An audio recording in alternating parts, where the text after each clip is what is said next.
바나바와 헤어진 뒤에 바울은 실라와 함께 2차 전도 여행을 떠납니다. 바울은 자신의 고향 다소가 있는 길리기아 땅을 거쳐서 더베와 루스드라로 향해 갔습니다. 이전에는 저 밑에 있는 구브로를 거쳐서 빙 둘러서 갔다면 이번에는 육지로 그냥 직행으로 갔던 거죠. 이 길 또한 힘든 길이었는데 그 중간에는 아마누스 산맥을 넘어가야 했습니다. 그 산맥길은 해발 2000m가 넘는 길로 산적들이 쉽게 매복할 수 있는 이 깊은 계곡으로 이루어져 있고요. 돌과 진흙으로 된 경사길인지라 비라도 오면 쉽지 않은 길이었습니다. 그런데 바울이 이 산맥을 넘은 것은 그때가 처음이 아니었습니다. 가장 먼저는 예루살렘에 왔을 때였어요. 다소에서 태어난 바울이 그의 나이 10대 중반쯤 되었을 때에 모든 유대인들이 다 그리하듯이 예루살렘 성지를 순례를 하게 되는데 그때에는 아마도 이 육로로 왔을 것입니다. 그리고 그 이후로 예루살렘에 머물면서 당시 유대교 최고의 율법 학자였던 가말리엘 밑에서 문화생으로서 예루살렘에서 계속 머물렀던 것 같아요. 그러다가 나중에 유대인들 예수님을 믿고 나서 유대인들의 위협 때문에 다시 고향인 다소로 피신한 후에 그곳에서 약 7년에서 10년 뒤에 바나바를 만나고 그리고 그와 함께 안디옥 교회로 갈 때 다시 한번 이 산맥을 넘어갔을 것입니다. 그리고 이제 2차 전도 여행 그리고 3차 전도 여행을 갈 때마다 이 험한 산맥을 넘어가야 했습니다. 가만히 보면 바울이 이 산맥을 넘어갈 때마다 바울의 인생이 결정적으로 바뀌어지는 것을 보게 됩니다. 더 나아가서 산맥을 넘어가는 것을 통해서 하나님 나라가 세워지면서 세상도 바뀌어져 가는 역사가 일어납니다. 사실 바울이 아미누스 산맥만을 넘어간 것은 아니죠.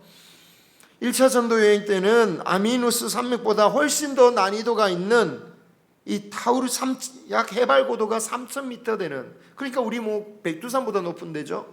그런 고원 지역인 타우르스 산맥을 넘어가야 했고 크고 작은 산맥들을 넘어가야 했습니다.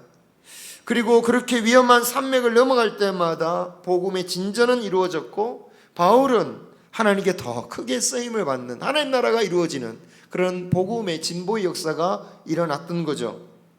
우리의 인생의 역사에서도 인생에 있어서도 산맥을 만날 때가 있습니다. 문제는 우리 인생에서 만나는 산맥에 있어서는 이 바울처럼 그런 보람이 있느냐? 그런 산맥을 넘어갈 때마다 기쁨이 있느냐? 때로는 그 산맥을 넘어가도 허탈함이 생길 때가 많고 또 허무함이 생길 때도 많다라는 거죠. 왜냐? 그 산맥을 좀 넘어갔다 싶으면 또다시 마주해야 하는 산맥이 보이기 때문이죠. 산 넘어 산이라고. 그런 산맥을 넘기 위해서 정신없이 살다 보면 어느새 언제 우리 나이가 이렇게 들었나, 허무하게 참 인생 지나갔구나 라는 생각을 하게 됩니다. 여러분, 그런 허무감을 느끼는 이유는요, 사실은 그 산맥을 넘는 것 자체만을 바라보며 살기 쉽기 때문입니다. 그리고 산을 쉽게 넘거나 피할 목적으로 종교를 가지기도 해요. 이 산 좀 제발 좀 신의 도움으로 잘 넘게 해달라고, 아니면 이 산맥 좀 피하게 해달라고. 그러다 보면 그 인생의 산맥을 만날 때마다 허무감이 들고, 동시에 하나님 어디 계신가, 하나님 왜 나 안 도와주시나, 뭐 그런 생각을 갖게 된다라는 거죠. 믿는 사람도 마찬가지입니다. 만약 인생의 산맥을 쉽게 넘어가거나 아니면 만나지 않으려는 마음으로 우리가 하나님을 믿는다면 우리도 똑같이 세상 사람들과 허무감을 얘기할 수밖에 없는 거죠. 우리가 반드시 알아야 할 사실이 있습니다. 그건 뭐냐? 하나님께서요, 우리를 인도하실 때 우리를 생명의 길로 인도하시기 위해서라도 우리를 반드시 때로는 산맥을 넘어가게 만드신다라는 거예요. 이것을 우리는 기억해야 됩니다. 설사 우리 모두를 바울처럼 사용하지 않으실지라도 때로는 하나님께서 우리를 원하지 않는 그 산맥으로 인도하신다는 것을 우리는 기억해야 됩니다. 왜냐? 우리의 믿음을 연단하시기 위해서, 또 그런 우리를 통하여 우리 주변에 있는 잃어버린 영혼들에게 하나님을 나타내기 위해서 우리를 반드시 그 산맥으로 인도하신다는 것을 우리가 이해하고 있어야 된다는 거예요. 그래서 당황하지 않죠.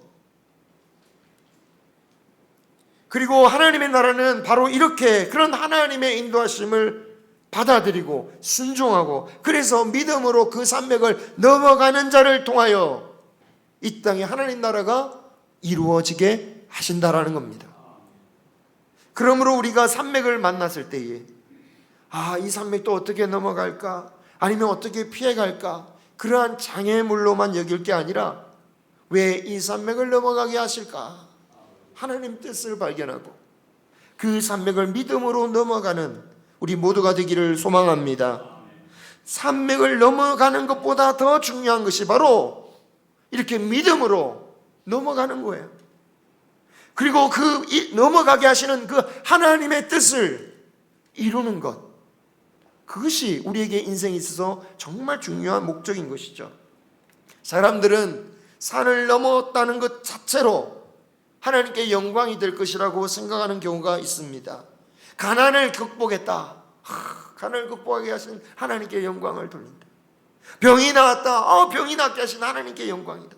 좋은 대학에 가게 하셨다, 좋은 직장을 얻게 하셨다, 더 나아가서 교회당을 이렇게 멋지게 지었다, 하나님께 영광이라고. 그렇습니다. 모든 성취는 산맥을 제대로 넘었다는 증거일 텐데, 문제는 우리가 어떤 믿음으로 어떤 목적으로 넘어갔느냐라는 거죠.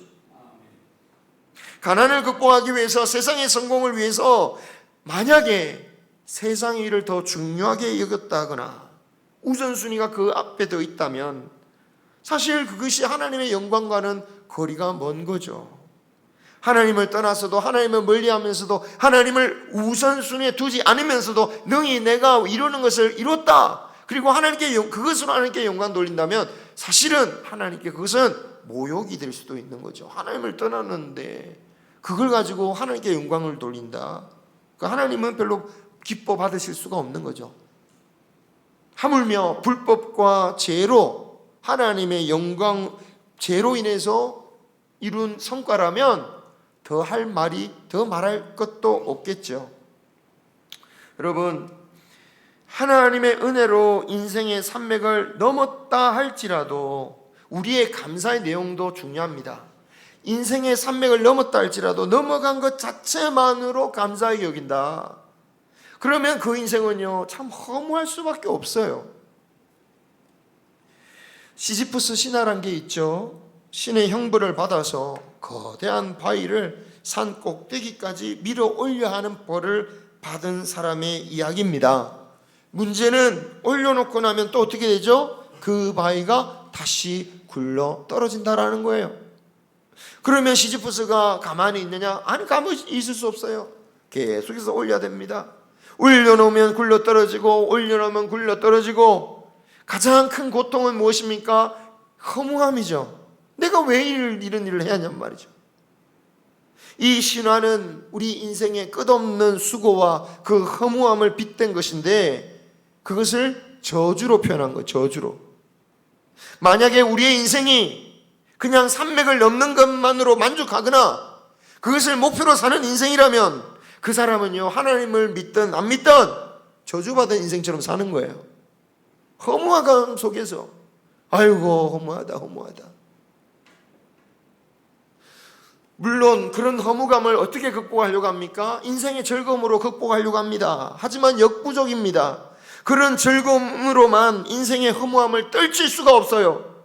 제가 보니까 젊은 시절에 세상을 돌아다니면서 즐겁게 재밌게 산 사람이 더 허무한 얘기를 더 많이 하는 것을 보게 돼요. 왜? 비교가 팍 되니까. 너무 비교되는 거예요. 나는 그렇게 지금 못 사는데 젊은 날 너무 좋았다는 거예요. 그러니까 더 허무한 거예요. 차라리 평생 농사만 짓는 사람은 그때도 좋았고 지금도 좋았고 이렇게 사는데 막 세상 막 이렇게 즐거운 거 다 산 사람은 그렇게 못 사니까 허무한 거죠. 부자였던 사람이 가난해지면 허무한 것처럼 가난한 사람이 가난한 대로 살면 뭐 아쉬운 거 말하겠습니까?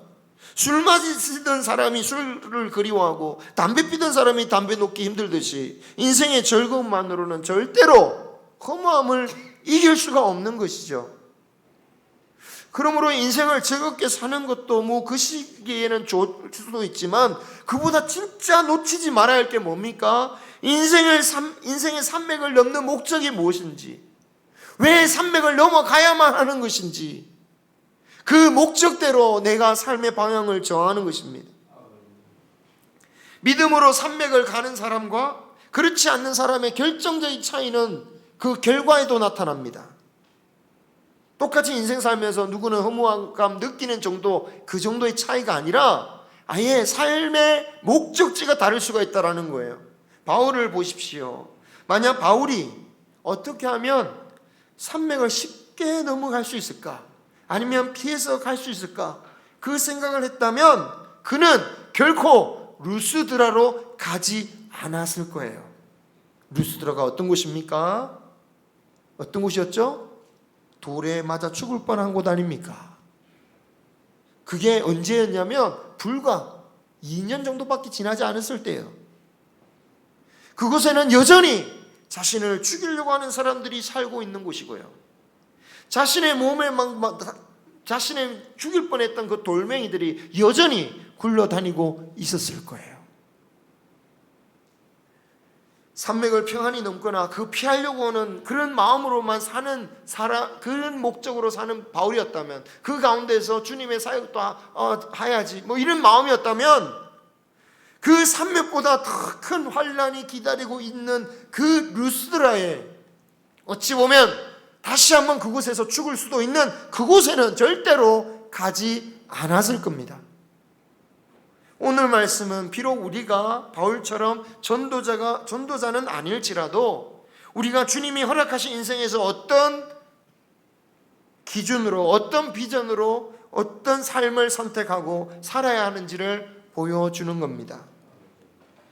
어떻게 하면 편하고 더 즐겁게 살 수 있을까가 아니라 정말 하나님이 기뻐하시는 길이 무엇인가, 그것을 선택하며 살아가는 것이 그리스도인이며 바울이 간 길이며, 또한 바울처럼 우리도 천국 갈 사람들은 가야 할 길이다라는 거죠. 여러분 정말 그러실 수 있으십니까? 정말 그러실 수 있으십니까? 예, 우리는 입으로 시인함으로 구원을 얻는다 했는데 일단 2단계가 안 되네요. 여러분 정말 이렇게 가실 수 있겠습니까? 아멘. 그렇죠. 우리 윷놀이 할 때만큼은 아니더라도, 여러분 모가 나올 때만큼, 윷이 나올 만큼은 아니더라도 믿음의 고백을 할 수 있기를 소망합니다. 할렐루야. 예, 트로트 가수가 와서 노래 부른다 생각해 보세요. 뭐 방수 치고 난리 날 것 같은데. 할렐루야. 예, 우리 예수 그리스도를 실존적으로 다 체험할 수 있기를 소망합니다. 여러분, 그럼에도 참 방금 여러분이 그렇게 자신 없게 고백하는 이유를 저도 잘 압니다.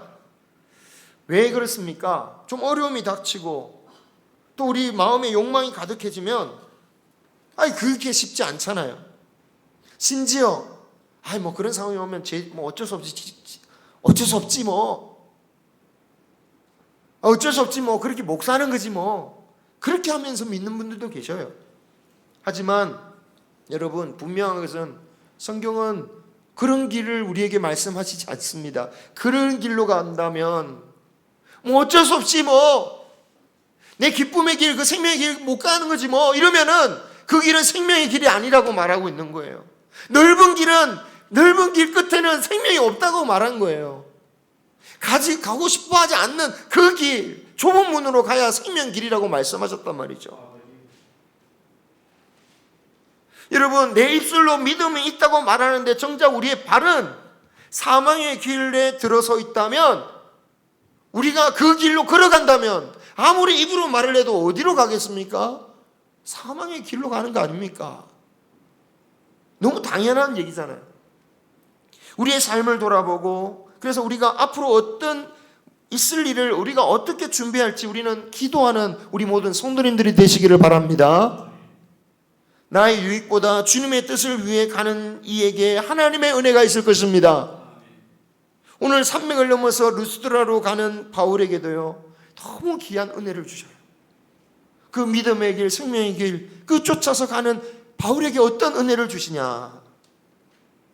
그가 죽을 때까지 함께 사역하면서 많은 열매를 맺게 해주고 바울에게 위로와 사랑이 되어 주었던 아들과 같은 디모데를 만났다라는 거예요. 디모데는 헬라인 아버지와 유대인 여자 사이에서 태어난 혼혈 청년이었습니다.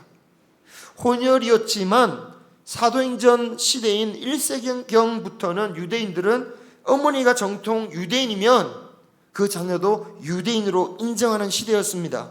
사마리아 사람과는 좀 구별했어요. 사마리아 사람들은 수백 년간 막 뒤섞여고, 그리고 유대교도 막 이상하게 믿기 시작했기 때문에 이방인 취급했지만, 그래도 어머니가 유대인이고 정통 교육을 받으면 유대인으로 인정했던 거예요. 디모데는 바울이 1차 전도 여행으로 방문했을 때에 아마도 그의 어머니와 할머니와 함께 예수님을 영접한 것 같습니다. 그런데 바울이 루스드라에 머문 기간이요, 그렇게 길지 않았습니다. 아무리 길게 잡아도 한 달 정도 되었을까? 그 짧은 기간 동안 교육받고 제자가 되었던 거예요. 그런데 그 사이에 얼마나 믿음이 잘 자랐는지, 바울이 다시 2차 전도 여행으로 돌아왔을 때에는 그 루스드라 지역만이 아니라 그곳으로부터 30km 정도 떨어져 있는 이고니온, 그 바울 역시 바울이 전도인 곳이죠. 그 이고니온에 있는 성도들에게까지 칭찬받았을 만큼 훌륭한 제자로 성장했다라는 거죠. 그가 전도로 칭찬받았는지 아니면 선한 일로 칭찬받았는지 나오지는 않지만, 분명한 것은 그가 적극적으로 예수님을 증거하는 삶을 살았다라는 거죠. 바울은 이런 디모데를 자신의 아들처럼 여기고 전도 여행에 합류시킵니다. 이때 디모데의 나이가 10대 후반에서 20대 초반 정도로 예상되어지는데요, 단지 나이가 어려서 아이고 나 아들 같구나 그런 게 아니에요. 그의 믿음 때문이죠. 디모데는 복음을 전하는데 걸림돌이 되지 않기 위해서 할례까지 받아들입니다. 원래 유대인이라면 태어난 지 8일 만에 할례를 받아야 했지만, 아버지가 헬라인이니까 아무리 어머니가 유대인이었어도 고대 가부장적인 사회에 있어서 아버지 허락 없이 할례를 받기는 어려웠을 거예요. 그래서 아마도 그 아버지가 돌아가셨는지 아니면 같이 예수님을 믿었는지 모르겠지만, 이 성년이 되어서야 할례를 받게 된 거죠. 이게 참 대단한 결심이죠. 성인이 되어서 받는다면 자칫 잘못하다가는 죽을 수도 있는 그런 위험을 각오한 겁니다. 그런데 디모데의 결단은 이런 할례를 받는 것 정도가 아니었어요. 디모데는 바울이 복음을 전하다가 돌에 맞아서 거의 죽을 뻔한 것을 본 사람이에요. 루스드라에 있었으니까요. 그죠? 그래서 바울이 돌에 맞아 거의 죽었다라고 싶어서 성 밖으로 버려졌을 때 제자들이 와서 바울의 시신을 치우려고 하잖아요. 그때 이 디모데도 그 바울을 찾아서 수습하려고 했던 제자 중에 하나라고 대부분의 학자들이 보고 있습니다. 왜냐하면 이 루스드라는 지역이요, 큰 도시가 아니에요. 막 사람들이 많은 곳이 아니에요. 아주 작은 도시예요. 그래서 유대인도 적은 거예요. 작아요, 작아. 그래서 그 사람이 그 사람이에요. 그러니까 그 무지막지하게 죽음을 당할 뻔한 그 바울의 모습을 보고 그 바울의 시선을 거두려고 했던 그 디모데가 지금 바울을 따라간다는 것은 자신의 생명도 다 걸고 복음을 위해 나갔다라는 거죠. 바울은 이런 디모데의 믿음을 보면서 그를 믿음으로 낳은 아들이다라고 고백하죠. 고린도전서 디모데전서의 전후서에 디모데를 아들이라고 부릅니다. 이 서신서들의 작성 시기들을 고려해 보면 바울은 죽을 때까지도 디모데를 아들처럼 소중히 여겼다는 것을 알 수 있습니다. 그래서 그의 마지막 유언장과도 같았던 디모데후서에서는 내가 외로우니 속히 나에게 와라. 무슨 말입니까? 디모데가 오면 위로가 된다는 거예요. 디모데여 와라. 이런 아들과 같은 디모데를 만나게 하신 것은요, 산맥을 넘어 루스드라에 온 바울을 위한 하나님의 위로였습니다. 아들과 같은 존재와 함께 한다는 것이 얼마나 큰 위로가 됩니까? 저희 아버지께서 치매가 심하게 오셔서 우리 마을에 어떤 분보다 심하게 오셔가지고 거의 못 알아보시는데요. 그래도 제가 딱 가면 웃으셔요. 딱 보면 웃으셔요. 건강하실 때는 저를 봐도 웃지 않으셨어요. 화를 많이 내셨어요. 그래서 저는 어릴 때 아버지가 저를 미워하느라고 생각했어요. 그런데 치매가 오시니까 저를 보시면서 웃으셔요. 그만큼 아들을 보는 게 좋으신 거죠. 제가 뭘 해드린 것도 없는데 심지어 저는 도움을 받는 쪽이죠. 그런데 아들을 만난다는 것 자체가 아버지에게는 너무 기쁨과 위로가 되는 거죠. 바울은 아마 독신으로 생각됩니다. 그죠? 그런 바울에게 아들처럼 여겨지는 존재가 온다. 만난다. 얼마나 큰 위로입니까? 사실 그때 바울에게는요, 위로가 필요할 때였어요. 우리 기억하십니까? 오늘 말씀 직전에 어떤 일이 벌어졌습니까? 바나바와 심하게 다투고 헤어졌죠. 바나바 대신 합류한 실라도 정말 귀한 사역자이긴 하지만 그렇다고 바나바의 자리를 메꿀 수는 없는 거 아니겠습니까? 바나바가 얼마나 바울에게 의미 있는 사람인지 우리가 잘 알지 않습니까? 함께 생사를 같이 했던 동료, 은인이나 마찬가지였던 그 바나바와 헤어진 그 인간적인 슬픔은 바울을 아마도 힘들게 했겠죠. 그렇게 헤어지고 와서 온 이 목숨 걸고 다시 찾아온 루스드라에서 마치 자신에게는 또다시 무덤과도 같을 수 있는 이 루스드라라는 이 황폐한 곳에서 하나님의 위로가 바울에게 임한 것입니다. 바울을 평생에 위로하고 사랑이 되어준 아들과 같은 존재를 만나게 해주신 거죠. 인생의 산맥을 넘는다라는 것은 누구에게나 어려운 일입니다. 너무 힘들기에 오직 인생의 산맥을 넘는 것만, 오직 그 산맥만 어떻게든 넘거나 피하기만 하면 되겠다라고 생각이 들 때가 많습니다. 심지어 어떤 이들은 자신의 인생의 산맥을 쉽게 넘기 위해서 다른 성도, 다른 형제를 배신하기도 합니다. 속이기도 하고 팔아 넘기기도 할 거라고 예수님은 말씀하셨어요. 우리 안에서 그런 일이 벌어지는 게 완전히 이상한 일만은 아닌 거죠. 또한 이 시대의 그리스도인들은 교회에 소속되지 않으려고 합니다. 그런 사람들이 많죠. 미국이나 유럽에는 이미 교회는 다니지 않으면서도 교인이라고 말하는 사람들이 훨씬 많고요. 우리나라는 그 정도는 아니지만 교회에 얽매이지 않으려고 하는 경향이 이제 분명해졌습니다. 예배는 참석해도 교회에 얽매이지 않고 스트레스 받지 않고 싶다라는 거죠. 이것은 그리스도의 몸으로서 함께 믿음의 산맥을 함께 넘어가고자 하는 마음이 없기 때문이죠. 제자로서 고난에 참여하고자 하는 마음이 없어진 것입니다. 행복해지려고 교회 다니는 건데 왜 교회 다니면서 스트레스 받냐? 왜 힘들어하냐? 그런데 여러분 스트레스를 받지 않을지는 모르겠지만 진정 하나님의 복은 받기 힘들다라는 사실을 기억해야 됩니다. 왜냐하면 하나님의 복을 받는 자는 복된 자가 되어야 된다고 예수님이 말씀하셨죠. 그죠? 우리 마태복음을 통해서 보았잖아요. 복된 자가 되어야 된다. 복된 자란 누구냐? 하나님 나라와 그 의를 위하여 이 땅에서 핍박받고 그 나라를 사모하여 이 땅에서 애통하고 그 나라를 위하여 이 땅에서 가난해지고 이 땅에서 긍휼히 여기는 자, 그 사람이 복 있는 자다. 이런 사람이 복을 받는 건데 그냥 스트레스 안 받으려고 애통하기 싫고 참여하기 싫고 그래 버리면 하나님의 복이 그에게 임할 수가 없는 거죠. 그러므로 믿음과 주의 뜻을 위하여 산맥을 넘는 자는 하나님께서 긍휼히 여기시는 겁니다. 그리고 그런 자들을 위하여 어둠의 골짜기와 같은 곳에서도 이러한 위로의 동력자를 보내주시고 격려하시고 사랑을 은혜를 베푸시는 거죠. 그리고 그런 자를 또 누군가의 위로자가 되게 만드시는 겁니다. 그러한 곳이 교회가 되어야 될 줄 믿습니다. 이 교회가 되어야 되는 거죠.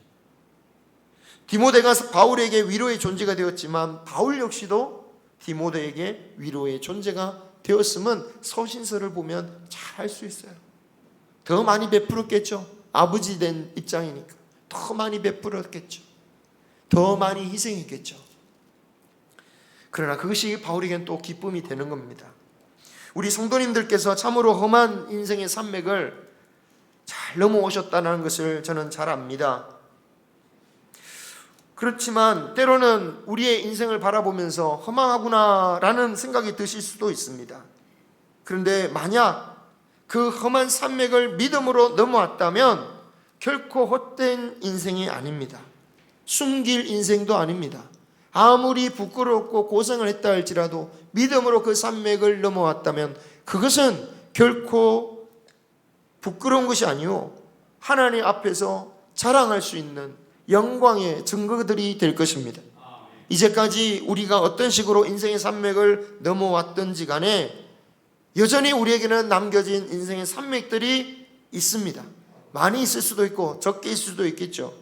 하지만 이 산맥들을 믿음으로 넘어갈 수 있기를 소망합니다. 그리고 그 가운데 주신 하나님의 뜻이 무엇인지를 기억하고 그 뜻을 쫓아서 넘어갈 수 있기를 소망합니다. 어떻게든 이것을 통해서 나의 이익과 나의 편함, 나의 즐거움만을 위해서 따라가지 말고 때로는 그것이 험할 수도 있고 내게 덜 이익이 될 수도 있고 또 손해일 수도 있을지라도 하나님의 뜻을 쫓아서 믿음으로 그 목적을 향해 산맥을 넘어가는, 그래서 하나님의 나라를 세우고 하나님께 영광을 돌리며 그리고 우리가 마지막 정말 도착해야 할, 정말 우리가 마침내 도착해야 할 하나님 나라에 다 임하는 우리 모든 성도님들이 되시기를 주님의 이름으로 축원합니다.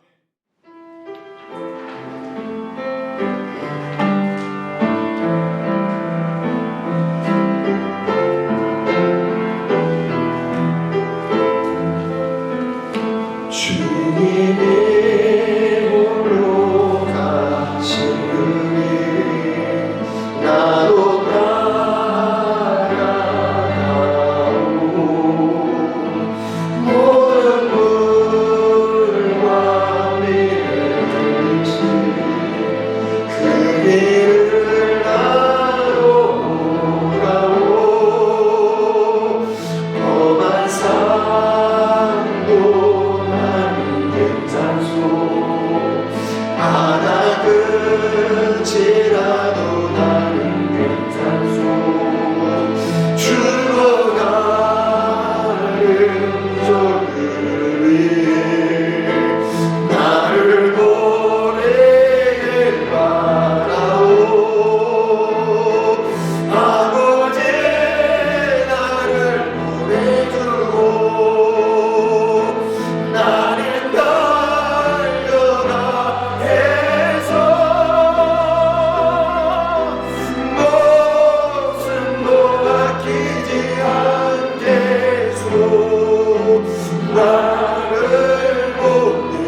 왜 나를 미워해. 나는 사랑하겠소.